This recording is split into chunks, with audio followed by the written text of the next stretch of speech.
après 8 ans, Justin Trudeau n'en vaut pas le coup. Il a doublé notre dette nationale et imprimé de l'argent pour payer le prix, causant la pire inflation depuis 40 ans et les augmentations dans les taux d'intérêt les plus rapides dans l'histoire monétaire de notre pays. Le travail n'est plus payant. Vous le gagnez, Trudeau en prend. Le coût de logement a doublé. Les premiers versements nécessaires pour une maison moyenne a doublé. Le loyer moyen a doublé. Les paiements hypothécaires ont doublé. Ça a causé une crise parmi la population.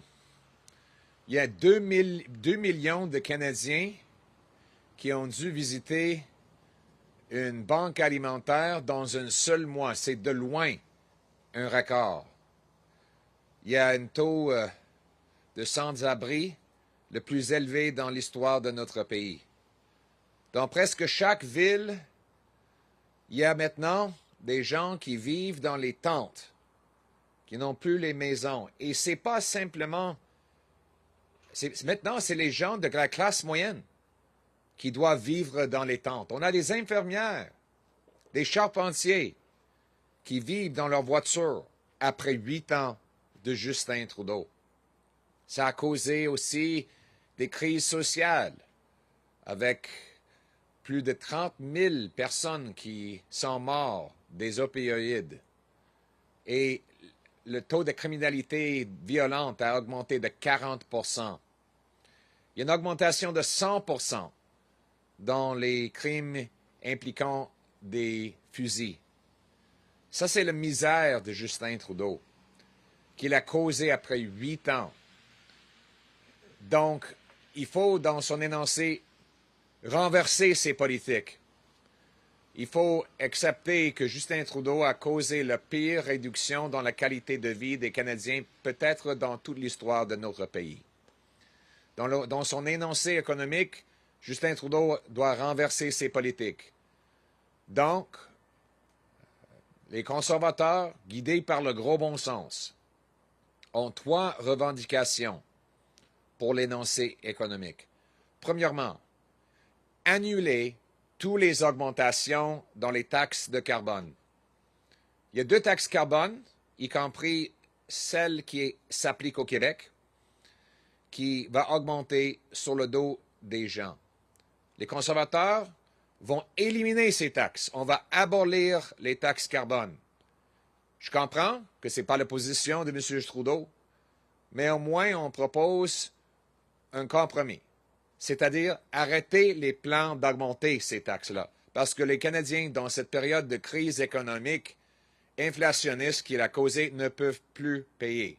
Donc, annuler les augmentations dans les taxes sur l'essence, le diesel et la nourriture.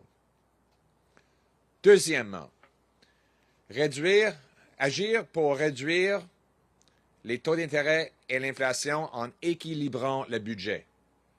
On sait que la Banque du Canada est responsable pour déterminer les taux d'intérêt, mais le gouverneur de la Banque du Canada a indiqué que les déficits de ce gouvernement forcent une augmentation de l'inflation, ce qui augmente les taux d'intérêt.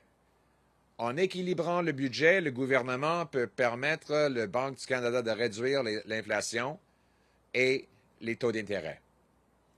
Et 3, il faut bâtir des maisons et non pas la bureaucratie. Après 8 ans de Justin Trudeau, les paiements hypothécaires ont augmenté de 150 %. C'est parce que tous les programmes de logement dont il y a 90 milliards de dollars dépensés sont en train de bâtir la bureaucratie. On n'a pas besoin de davantage de fonctionnaires. On a besoin des maisons dans lesquelles les gens peuvent vivre. Donc, j'encourage le gouvernement d'adopter dans son énoncé économique mon projet de loi pour bâtir les maisons abordables et non pas la bureaucratie, avec une formule qui incitera les municipalités d'enlever leurs obstacles pour permettre de construction à travers le pays.